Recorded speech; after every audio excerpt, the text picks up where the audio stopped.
Hi, and welcome to day 17 of 20 Connect. It is Friday. I hope you have good plans to go out and connect with people today.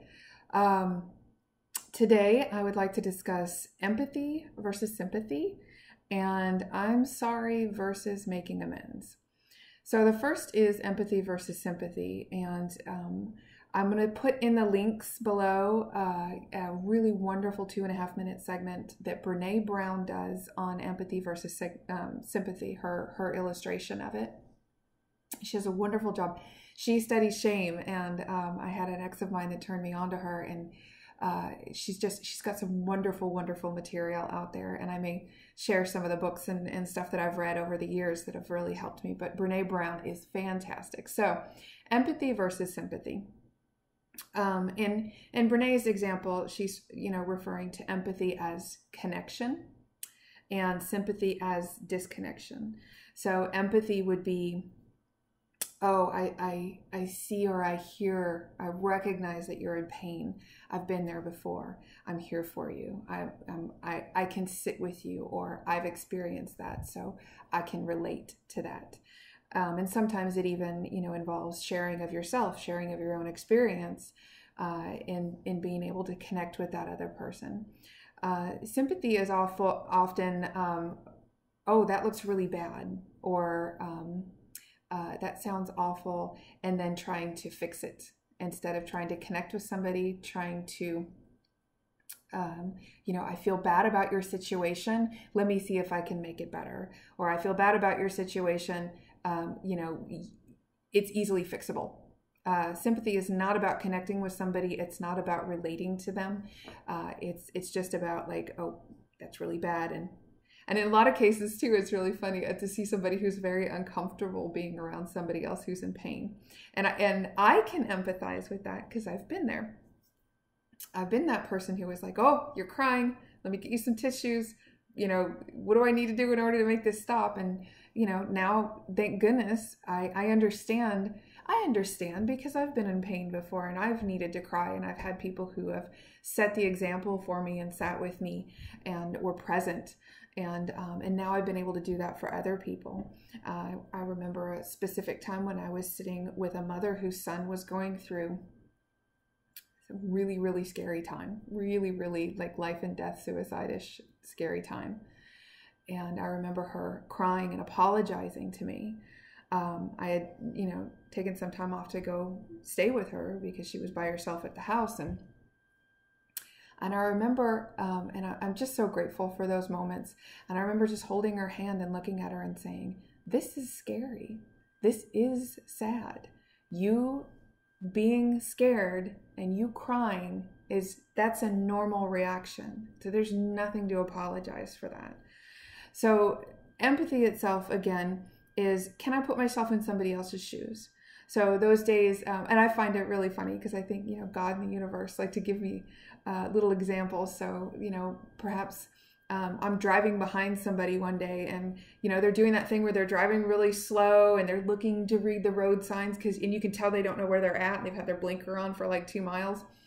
And I'm back there really frustrated because I know where I want to go and I just want to get there, faster. Hurry up, get out of the way. Come on, you dummy. And so, that's a moment of me, kind of projecting onto that other person. And lo and behold, it'll usually be within about a week or two that I'll have that experience where I'm looking for something and I don't know where it is. And I've got somebody behind me who's mad at me. And that's the moment where I kind of start laughing at myself and I say, oh, there you go. That same person you were mad at before, now it's you.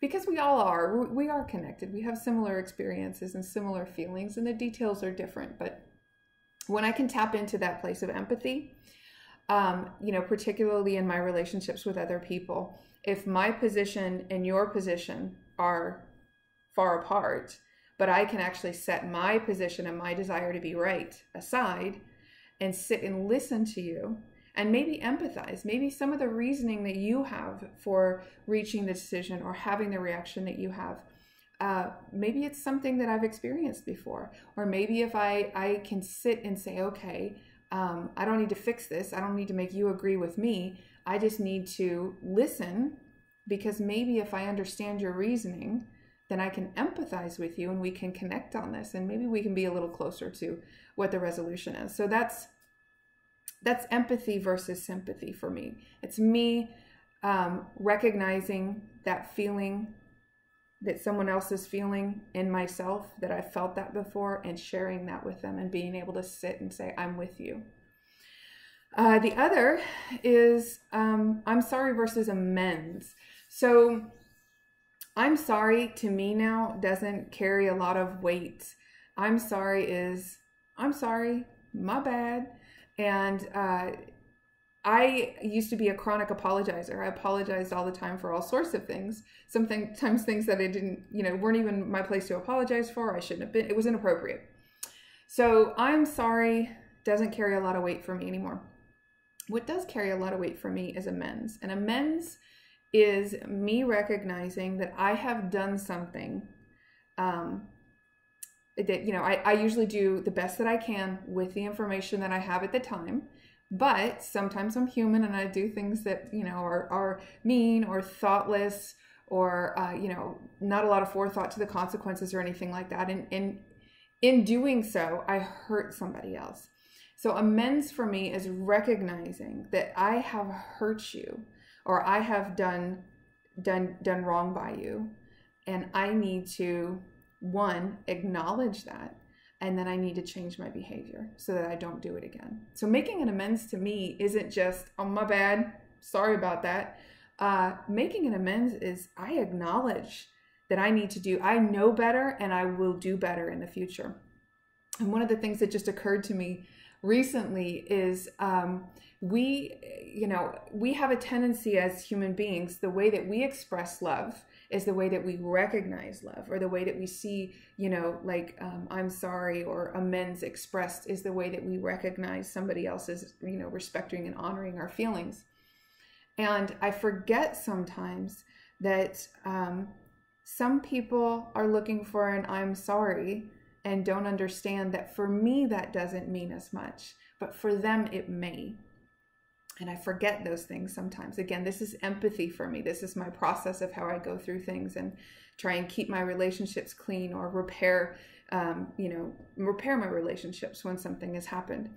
So it's important for me to understand also, not only, I don't want to hear I'm sorry, I would like to see a change in behavior, but what would you like?